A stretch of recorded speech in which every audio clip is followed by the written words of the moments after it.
Great place to talk about setup and what is creating in your body at that moment is on the golf course. It's the only place you can do it because you have to take the swing into consideration. And that's what you guys are all trying to do here, is improve your swing, improve your performance, and longevity as a golfer. So, first off, if I was in perfect planes, my hip, my shoulders, my head, everything is in perfect alignment, all sitting on top of each other. I'm not talking about the vertebrae being twisted left or right. We're not talking about any of that. We're just talking about how the body structure is supposed to be. Golf in itself is the opposite of that, because when you bend over, you're bending over at your waist, shortening muscles, okay? You shorten your iliopsoas muscle just in this posture. Your angle of spine slightly rotates, so now my right shoulder's tucked underneath.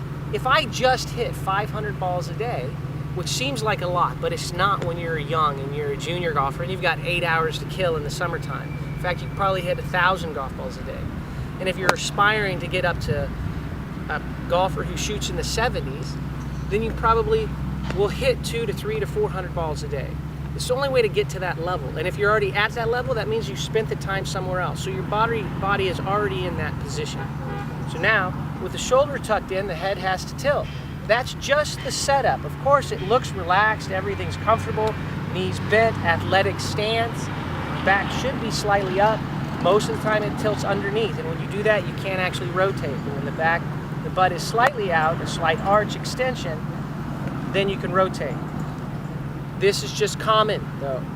Back slunches, knees bend, held over, shoulders drop, head up like this, and then you're down, okay? That's repeated hours upon hours a day.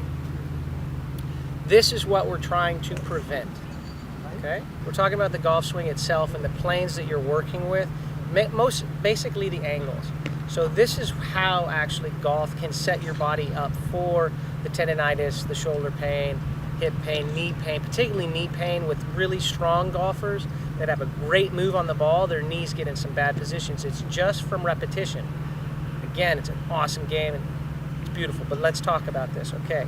So when you set up in golf, our posture is supposed to be straight and erect, correct? In normal behavior, your ankle would line up with your knee, your hip, and your shoulder. It would be a normal posture. Everything would be in one plane. Same level, hips would be same level, shoulders would be same level, head would be sitting on top of your neck and shoulders. With golf, one, we bend over a little bit at the waist. Some people will slouch the hips down like this because they don't have extension through the back. But even a standard, allowing your arms to hang, your right shoulder drops. As your right shoulder drops to get through the ball and actually place yourself slightly behind it, there's an angle that's created in your spine. This starts to get tight, okay, in your hip region. Then your head contorts a little bit, which creates a slight tension in your neck going to the opposite way. Three things happen. Boom, the actual level of your shoulders will tilt, and they're supposed to naturally for the golf swing itself. The head itself is going to tilt back to compensate for gravity. And then on top of it, your hip angle can tilt. That's without any rotation. That's just the setup in golf.